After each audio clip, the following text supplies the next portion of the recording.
Hello, everybody. Scott Golden here with the Superstars of Wrestling Series 4, 1993, the 18th of December, 1993. So we are pretty well done with that year, for lack of a better term. One more episode in the year of 1993. We do have some in 1994, first few months, as I seem to recall, but that's all that's available online at the moment. We will add to the series as the opportunity presents itself. Hopefully, Peacock gets. I would love to see the whole 1986 through 1997 run there, but anyway, doubt that'll happen.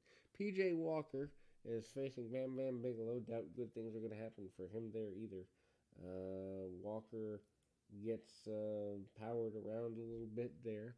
And Bam Bam Bigelow takes a few shots, sends Walker over the top rope, and Walker comes back inside relatively quickly and hits a drop kick off the top, actually getting a rare cover in on the big Bam Bam Beast from the East, and then a drop kick under the chin, couple of them.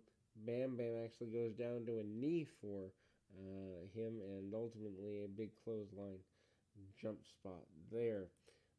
Ultimately, then you see a big kick from the benefit of Bigelow, and Bigelow manages to get a short knee along the way, and Lunovich on the outside, the manager of Bam Bam, and his main squeeze, as it were, is not happy with the outlaying of events here. Big forward falling slam and a win there. Bret Hart, in a very long and emotional interview, says he will not fight his brother.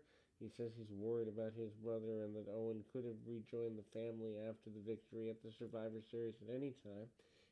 They had talked about this in advance. Should anybody be eliminated, they can rejoin the family at the end of the match. Owen did the best he could, and Bret is aware of this. He considers Owen to be a bit immature, but loves him anyway, is basically the tone of the interview. Why this took about 6 or 7 minutes, I don't understand.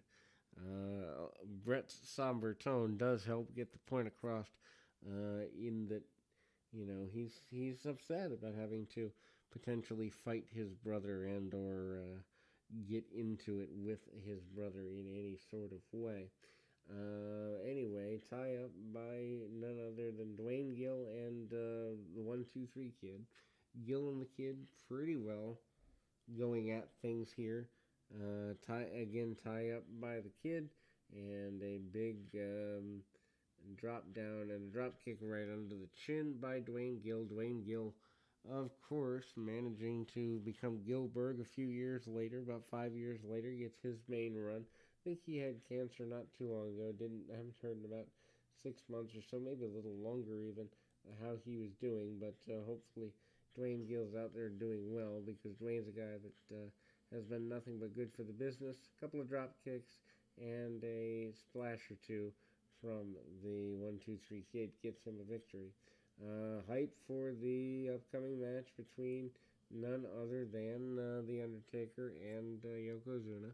Paul Bearer lets us know that, in fact, Yokozuna will rest in peace at the Rumble in about 6 weeks or so. The debut of Jeff Jarrett, purple and orange, are the colors he has chosen, tassels included. Not exactly sure that I understand that color choice. Maybe just to make him an extra heel, who knows. Anyway, headband included. Basically says he's the best in the WWF entertainment-wise. Chris Duffy, New England standout. A couple of punches and grabs the side headlock, goes with it a little bit, does Jarrett. Jarrett takes a couple of shots, actually hits a drop kick along the way as well. Jarrett does the Fargo strut that most people during this generation aren't known for, getting a little extra heat just from simple Memphis walk and talk stuff. Leaping DDT in the air is the way that Jeff Jarrett gets a finish, and that is kind of interesting. Jarrett doing some post-posing afterwards. Hype from Monday Night Raw with the interference with the 1-2-3 Kid getting razor's edged on the arena floor. Talk about the true Intercontinental Champion being Shawn Michaels, no Razor Ramon. We're going to find that out over the next several months. And Gorilla Monsoon is doing the update to tell us all of this. Mr. Fuji alongside Crush. Crush doing the black and silver face paint. Enhancement Talent actually dives towards him from the top rope. Crush catches him and hits a backbreaker along the way there. Crush also hits a reverse sidekick, gets all that he wants out of that process, and a military press and a win later is what we've got.